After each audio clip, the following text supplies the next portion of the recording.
The alarm clock screamed at 5:30 in the morning, just like it had every day for the past 3 years.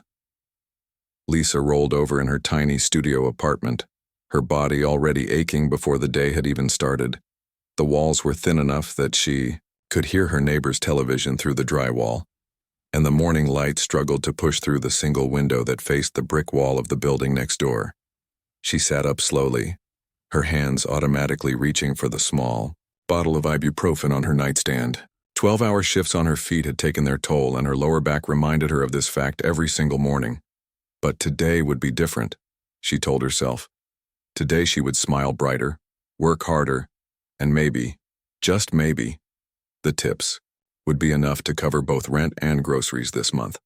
The shower lasted exactly 4 minutes because that was all the hot water her building provided. Lisa had learned to wash her hair every other day to save time, and today wasn't a hair day. She pulled her dark brown hair back into the same tight ponytail she wore every day, secured with an elastic band that had seen better days. The mirror in her bathroom was cracked down the middle, splitting her reflection in two, but she had long since stopped noticing. Her work uniform hung on the back of the bathroom door. Black pants, white shirt, black shoes that had been resoled twice because new ones weren't in the budget. She had 3 identical white shirts that she rotated throughout the week, washing them by hand in her sink because the laundromat down the street charged $4 per load. The bus ride to work took 45 minutes, and Lisa used this time to prepare herself mentally for the day ahead. She watched the city wake up through the grimy windows, seeing joggers in expensive athletic wear, and people walking dogs that probably ate better than she did.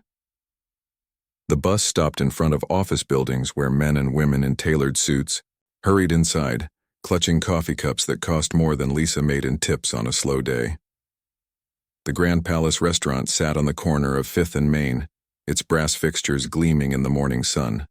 Lisa had walked past this place hundreds of times before she got the job, always wondering what it would be like to eat inside instead of just cleaning the tables. The building was old but elegant, with floor-to-ceiling windows and a red awning that was replaced every 2 years, whether it needed it or not. She used the employee entrance in the back alley, past the dumpsters and delivery trucks. The staff break room was in the basement, a windowless space with fluorescent lighting that made everyone look slightly sick. Lisa hung her jacket in her assigned locker and pinned her name tag to her shirt. The plastic tag simply read Lisa, in basic black letters, nothing fancy or personal about it. "Morning sunshine," called out Danny, the head waiter who had been working at the Grand Palace since before Lisa was born. His gray hair was always perfectly styled, and he moved through the dining room like he owned the place. Danny had taken Lisa under his wing when she first started, teaching her which customers tipped well and which ones to avoid making eye contact with. "Morning, Danny. Busy day ahead?" Lisa asked, though she already knew the answer. Friday nights were always busy, especially when there were special events happening upstairs in the private dining rooms. Full house tonight, some big shot business dinner upstairs, and every table down here is booked solid.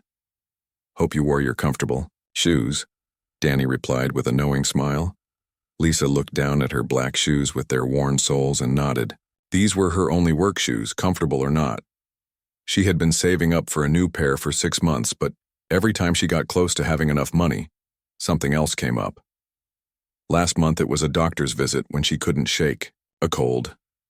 The month before that her phone had stopped working and she needed it to coordinate her schedule. The morning setup was always the same routine. Lisa folded napkins while Danny polished glasses and arranged silverware. The kitchen staff arrived around 9, filling the restaurant with the sounds of chopping vegetables and sizzling pans. The smell of fresh bread baking in the ovens made Lisa's stomach growl, reminding her that she had skipped breakfast again to save money. The first customers arrived at 11:30, a couple celebrating their anniversary with an early lunch. Lisa smiled and took their order, recommending the salmon special even though she had never tasted it herself. Employee meals were limited to soup and salad, and only during slow periods when the chef wasn't too busy to notice. As the lunch rush picked up, Lisa fell into the familiar rhythm of taking orders, carrying trays, and clearing tables. Her feet moved automatically between the kitchen and dining room, and she had learned to balance up to 4 plates on her arms without dropping anything. The customers blurred together after a while, businessmen discussing deals over expensive steaks, tourists taking pictures of their food, elderly couples sharing dessert in comfortable silence. Between orders, Lisa's eyes would always drift to the baby grand piano that sat in the corner of the main dining room. It was a beautiful instrument, its black surface polished to mirror brightness. Fresh flowers were arranged on top of it every morning, and a small lamp with a green shade sat ready to illuminate sheet music that never appeared during the day. Lisa knew that piano like an old friend, even though she had never been allowed to touch it. She could see the subtle wear marks on middle C from countless performances, and she noticed when the piano tuner came every month to keep it in perfect condition. During quiet moments, she found herself wondering what it would feel like to run her fingers across those keys again, to hear music fill the space instead of just conversation and clinking silverware. The afternoon shift change brought new energy to the restaurant. The dinner crew arrived with fresh uniforms and bright smiles ready to handle the evening crowd. Lisa's shift was supposed to end at 4, but Danny asked if she could stay late because 2 people had called in sick. The overtime pay would help with her electric bill, so she agreed without hesitation. As evening approached, Lisa watched the restaurant transform. The lights were dimmed, candles were lit on every table, and the atmosphere shifted from casual dining to something more elegant. She changed into a fresh shirt and retied her ponytail, preparing for the busiest part of her day. The dinner crowd was different from lunch. These customers expected more attention, more recommendations, and definitely more patience when they couldn't decide between the lobster and the lamb. Lisa smiled through it all, her feet screaming in protest, but her bank account grateful for every table she served. By 8 o'clock, every table was full and there was a waiting list for walk-ins. Lisa moved between her assigned tables like a dancer, memorizing complex orders without writing them down, and somehow managing to keep every customer happy. She had learned long ago that a genuine smile and friendly conversation often meant the difference between a 10% tip and 20%. But even as she worked, even as she focused on each customer's needs and timed her trips to the kitchen perfectly, part of her mind was always on that piano. It sat there like a beautiful secret, waiting for someone to bring it to life. Lisa wondered who would play it tonight, and what songs they would choose to fill the elegant dining room with music. The evening rush was in full swing when Mr. Rodriguez, the restaurant manager, appeared in the dining room looking more stressed than Lisa had ever seen him. His usually perfect tie was slightly crooked and he kept checking his phone every few seconds. Lisa noticed him pacing near the hostess station, making quick phone calls and running his hand through his hair. Something was definitely wrong. Lisa had been working at the Grand Palace long enough to recognize the signs of a crisis.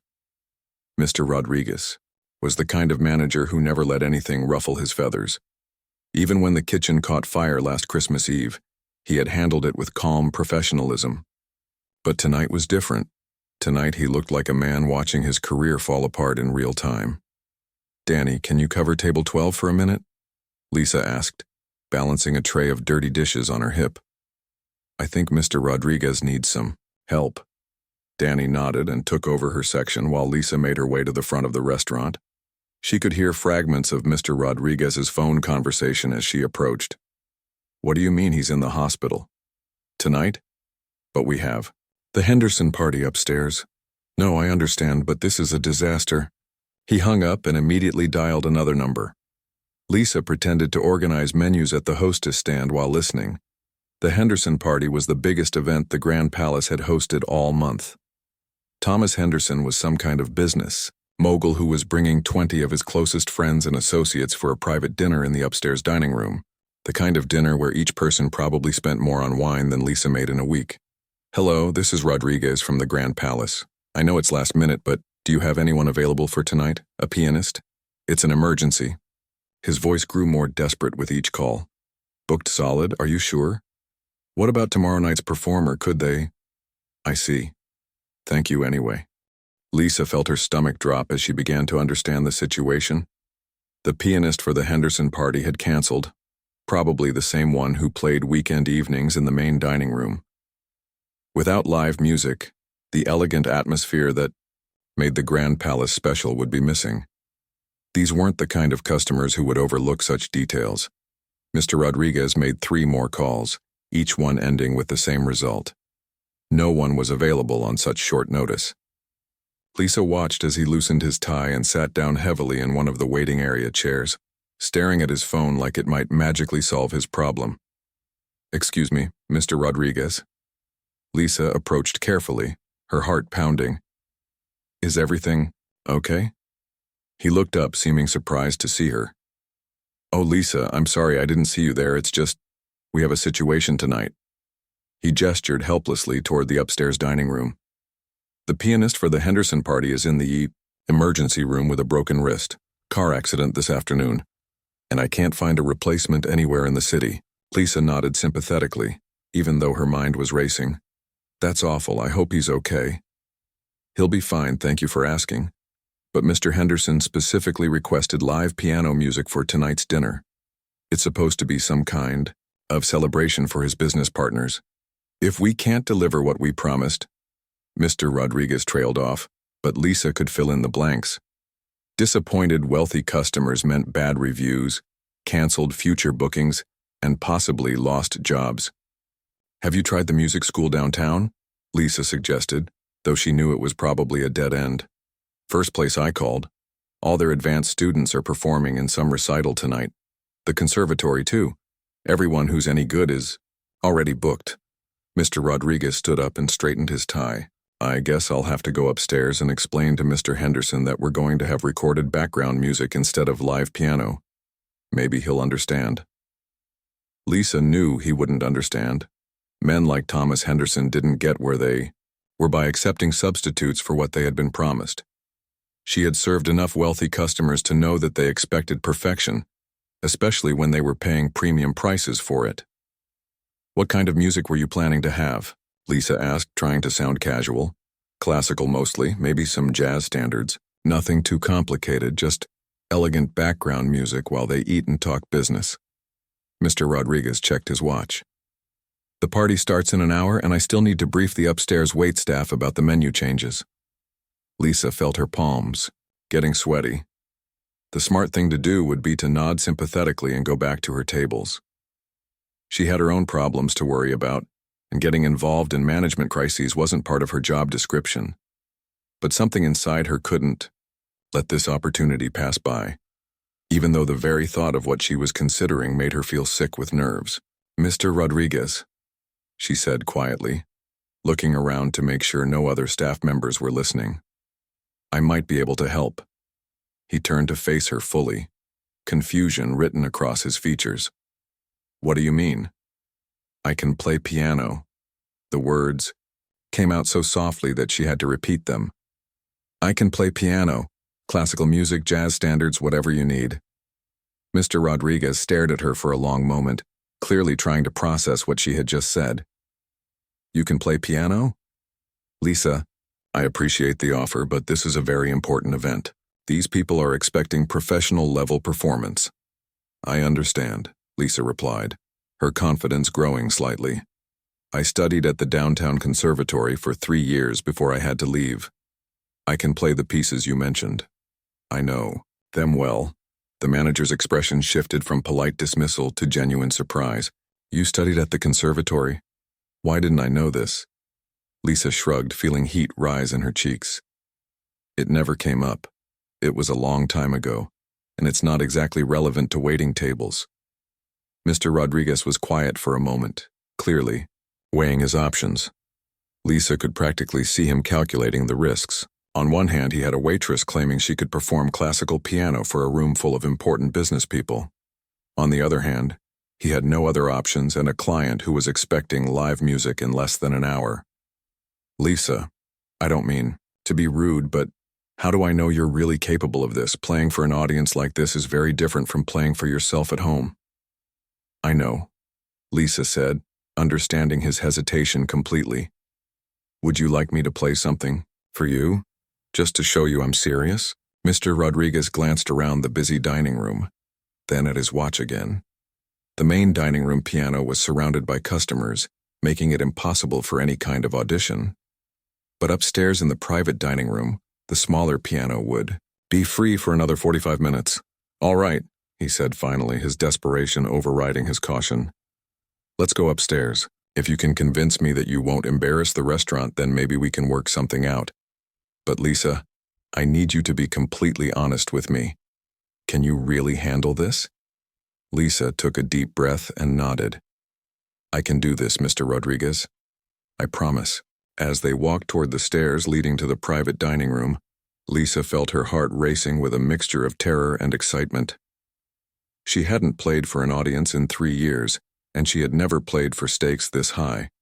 But the alternative was watching her manager fail, and possibly watching the Grand Palace lose one of its most important clients.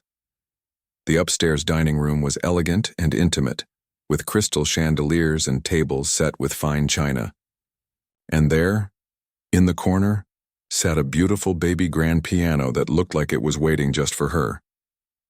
The upstairs dining room felt different when it was empty. Without the buzz of conversation and clinking glasses, Lisa could hear her own heartbeat echoing in the silence. The baby grand piano sat in the corner like a sleeping giant, its polished black surface reflecting the soft light from the crystal chandelier above. Mr. Rodriguez followed her into the room, closing the door behind them. "The acoustics are excellent, up here," he said, though Lisa could tell he was still skeptical about this whole idea. "The piano was tuned yesterday, so it should be in perfect condition." Lisa approached the instrument slowly, her hands trembling slightly. It had been 3 years since she had sat at a real piano, 3 years since she had felt the weight of proper keys beneath her fingers. The electronic keyboard in her apartment was a poor substitute for something like this. She pulled out the bench and sat down, adjusting the height slightly. Her hands hovered over the keys for a moment, and she could feel Mr. Rodriguez watching her intently. She knew he was probably having second thoughts about this crazy plan. A waitress playing piano for wealthy business people? It sounded ridiculous, even to her. "What would you like me to play?" she asked, surprised by how steady her voice sounded. "Something classical would be good. Maybe Chopin or Mozart, something that would work well as background music during dinner." Lisa nodded and placed her hands on the keys. She had decided to start with something safe, something she knew by heart even after all this time. Chopin's Prelude in E minor had always been one of her favorites because it was beautiful but not too flashy. Perfect background music that wouldn't overpower conversation. The first notes filled the room, and Lisa felt something inside her chest unlock for the first time in years. Her fingers remembered the melody even when her mind tried to second-guess every movement. The piano responded to her touch like an old friend welcoming her home, each note clear and perfect in the empty dining room. She could see Mr. Rodriguez out of the corner of her eye, and his expression had changed completely. The skepticism was gone, replaced by genuine surprise. He had expected amateur fumbling, maybe a few simple melodies played hesitantly. Instead, he was hearing professional-level technique and musical interpretation that belonged in a concert. Lisa finished the prelude and moved seamlessly into a gentle jazz arrangement of "The Way You Look Tonight." This was the kind of piece that worked perfectly for dinner music, familiar enough that people might recognize it, but sophisticated enough to create the right atmosphere. Her arrangement included subtle variations and improvised sections that showed off her technical skills without being showy. "My God," Mr. Rodriguez whispered when she finished. "Lisa, why are you working as a waitress? You should be performing professionally." Lisa's hand stilled on the keys. This was the question she had been dreading, the one that always brought back painful memories. "It's complicated," she said quietly. "Sometimes life doesn't work out the way you plan."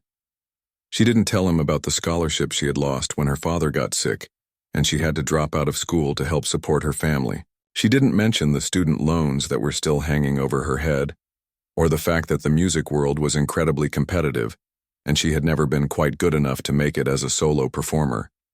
Those were private hurts that she kept locked away, especially at work. "Well," Mr. Rodriguez said, clearing his throat, "right now I don't care why you're here. I just care that you are here, and that you can save this dinner party." He checked his watch again. "The guests will start arriving in 20 minutes. Are you absolutely sure you can handle this? Playing for a room full of people is different from playing alone. Lisa took a deep breath. She was terrified, but she was also excited in a way she hadn't felt in years. I can do this, but I should probably change clothes, right? I can't perform in my waitress uniform. Mr. Rodriguez looked her up and down, considering. Actually, we might be able to work with what you have. Your uniform looks professional enough, and we don't have time to find you a formal dress. Just lose the name tag, and maybe let your hair down. Lisa reached up and removed the plastic name tag, tucking it into her pocket. Then she pulled the elastic band from her ponytail, letting her hair fall around her shoulders. It was a small change, but it made her feel less like a server and more like a performer. Better, Mr. Rodriguez agreed. Now, about the music selection. I'll introduce you as our pianist for the evening. No need to mention that you usually work downstairs, play background music during the cocktail hour and dinner, nothing too attention-grabbing. These people want to talk business, so the music should enhance the atmosphere without demanding focus. Lisa nodded, mentally running through her repertoire of appropriate pieces. She had dozens of classical and jazz standards memorized. Enough to fill several hours without repeating anything. The key would be reading the room and adjusting her playing to match the energy level of the party. What about payment? She asked, suddenly realizing that she didn't know if this was considered part of her regular job or something extra. We'll figure that out later, Mr. Rodriguez said. Right now, you're saving my career, possibly my job. Whatever we pay you, it won't be enough. They heard voices in the hallway outside, and Mr. Rodriguez's phone buzzed with a text message. They're here, he said, straightening his tie. The early arrivals are coming up now. Lisa, are you ready for this?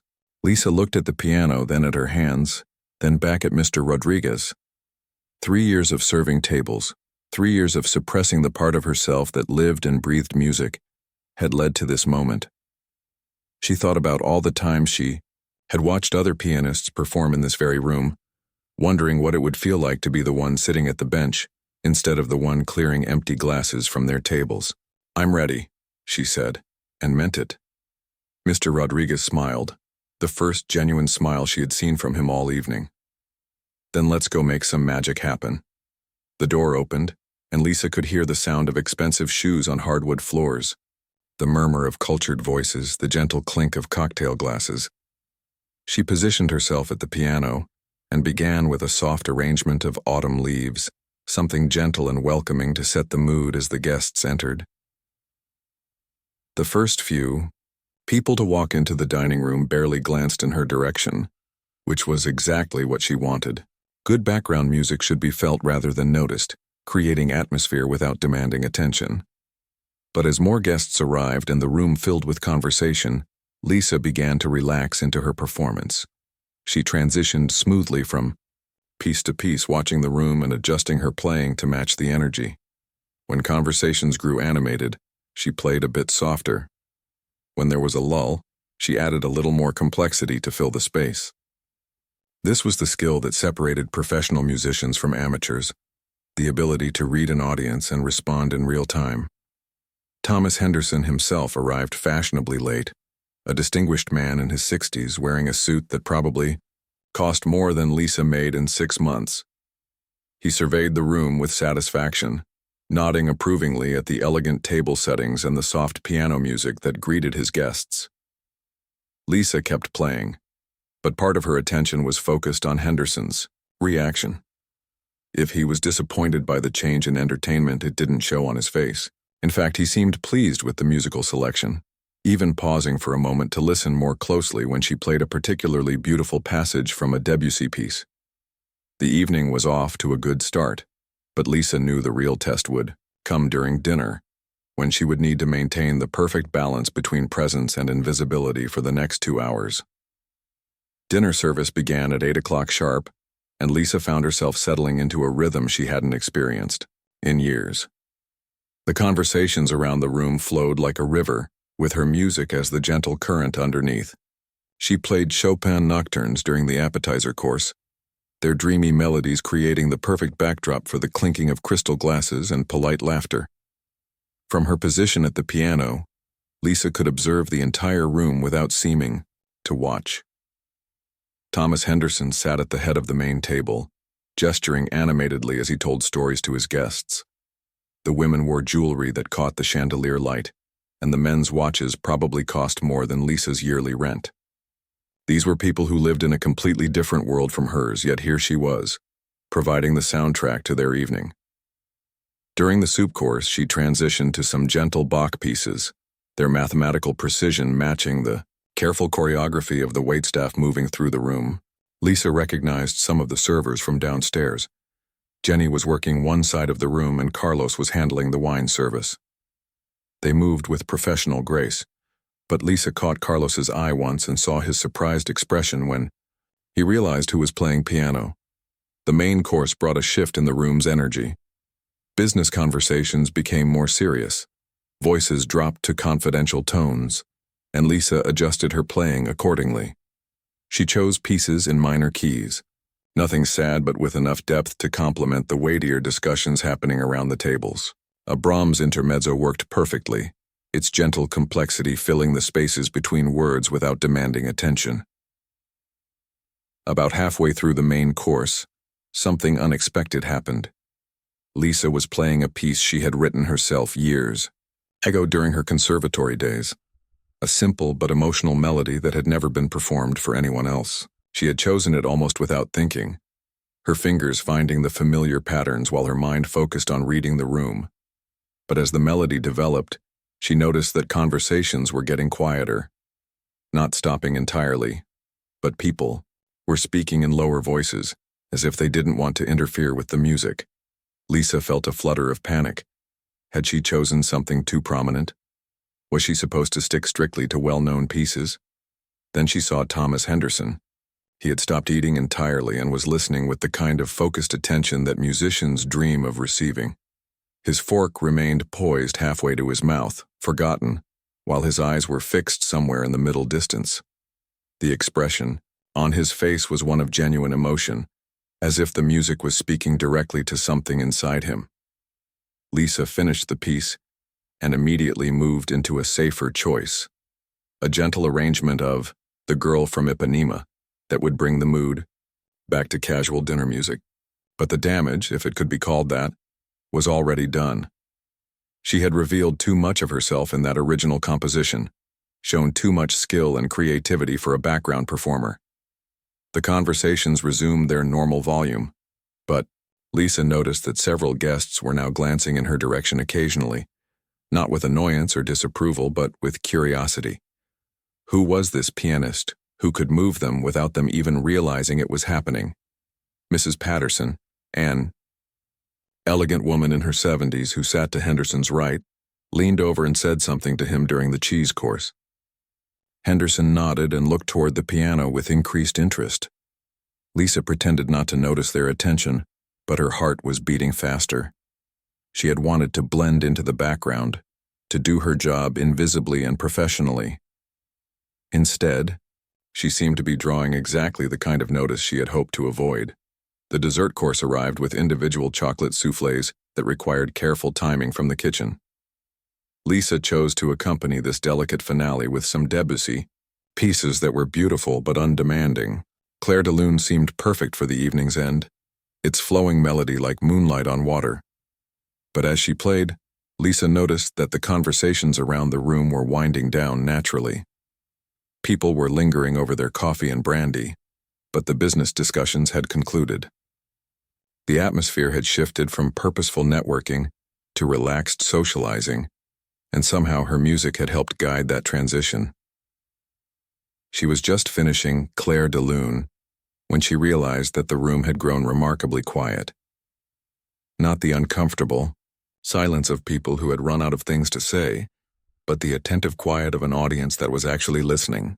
Lisa's hands trembled slightly as she played the final notes, suddenly aware that she had somehow crossed the line from background entertainment to featured performance.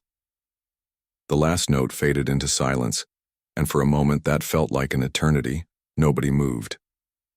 Lisa kept her eyes on the keys, afraid to look up and see disapproval or annoyance on the faces around her. She had been hired to provide dinner music, not to command attention like a concert performer.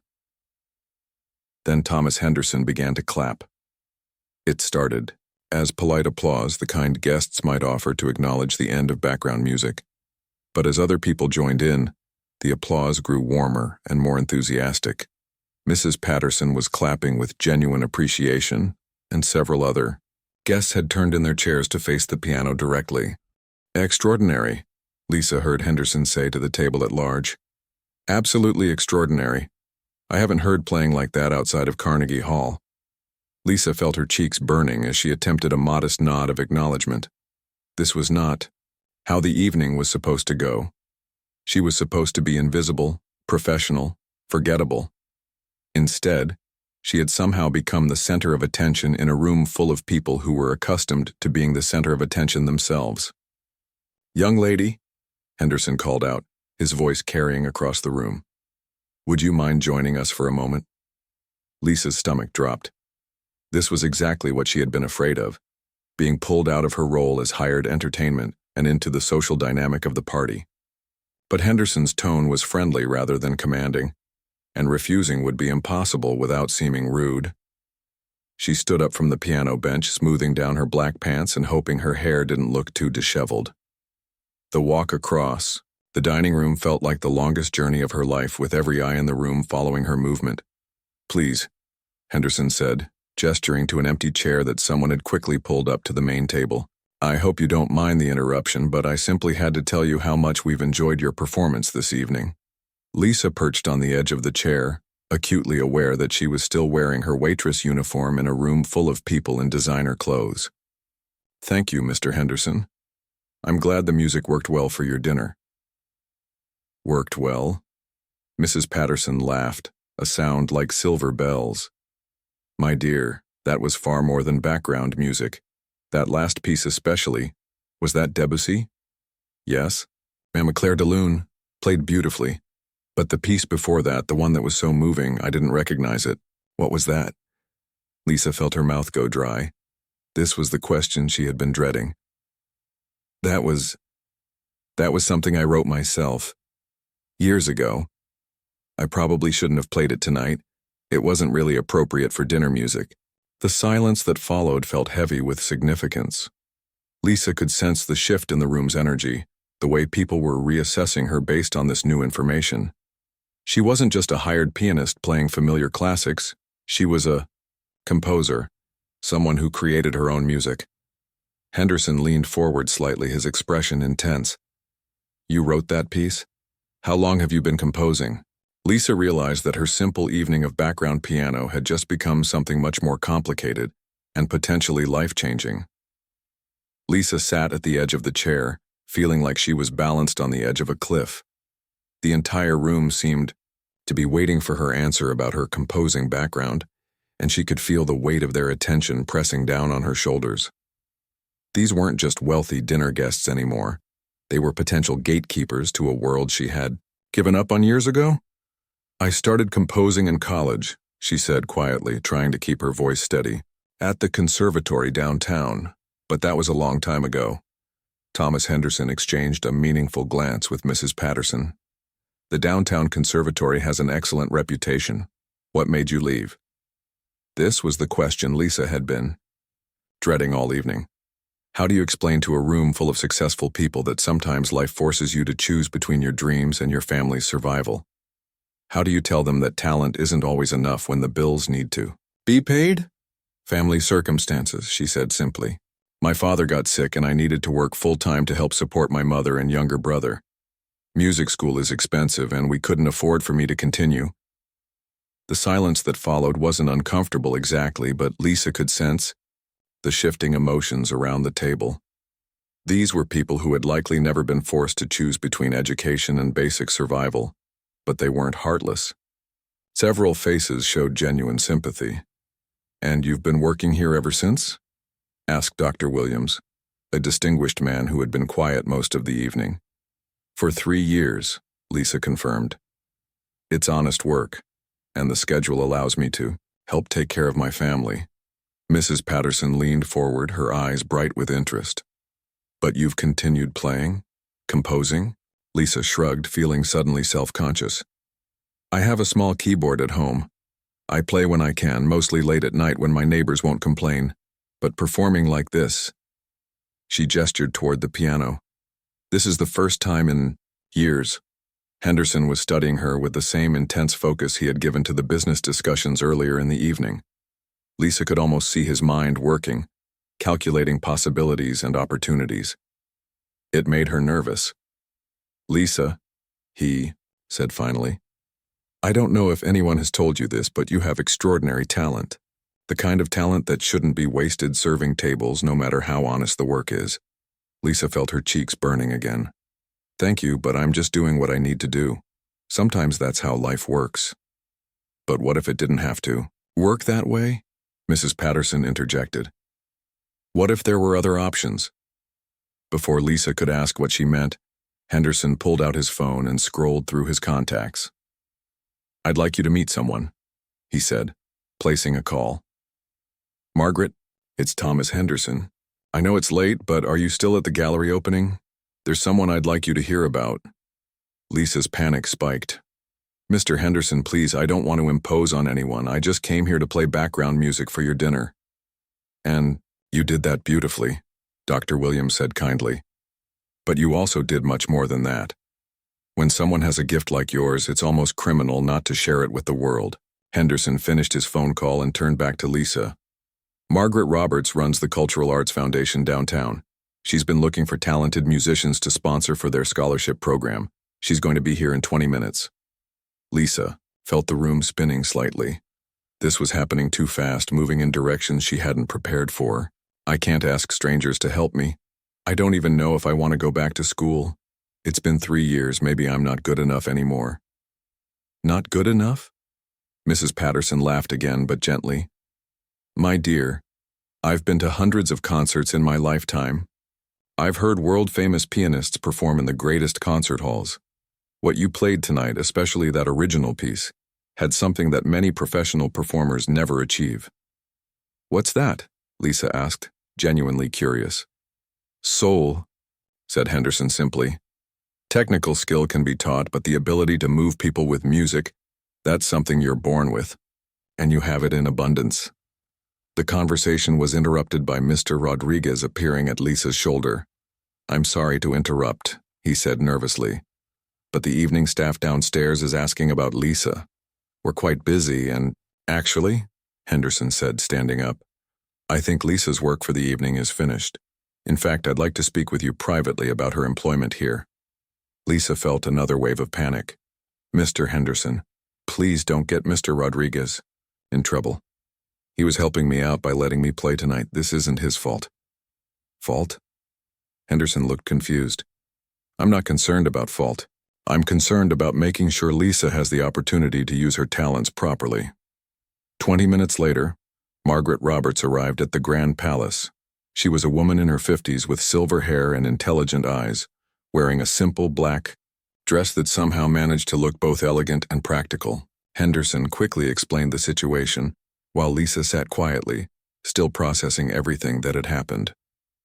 "Would you mind playing something for me?" Margaret asked after the introductions were complete. "I'd love to hear what has Thomas so excited." Lisa looked around the room, suddenly aware that most of the dinner guests were still there, having delayed their departures to see what would happen next. The evening had taken on the feeling of a private concert, which was both thrilling and terrifying. She returned to the piano and chose carefully, not the original composition that had started all this attention, but a Chopin nocturne that showcased both her technical ability and her musical interpretation. As she played, she could feel the room's energy focusing on the music in a way that was completely different from background dinner entertainment. When she finished, Margaret was quiet for a long moment. Then she smiled. "Thomas wasn't exaggerating. You have remarkable talent and musical maturity. The scholarship program I run is designed for exactly this situation. Talented musicians who need financial support to continue their education." "Don't understand," Lisa said. "What kind of support?" "Full tuition at the conservatory plus a living stipend so you wouldn't need to work while studying. In exchange, you'd give occasional performances at fundraising events and help teach younger students. It's a 3-year program that's helped dozens of musicians restart their careers." Lisa felt tears forming in her eyes before she could stop them. 3 years ago, this would have been the answer to every prayer she had ever made. But now, with family responsibilities and bills and the practical realities of adult life, it seemed impossible. "I can't," she whispered. "My family depends on my income. My brother is starting his senior year of high school, and my mother—" "What, if we could work around those concerns?" Henderson asked quietly. "What if there were ways to help your family while you pursued your education?"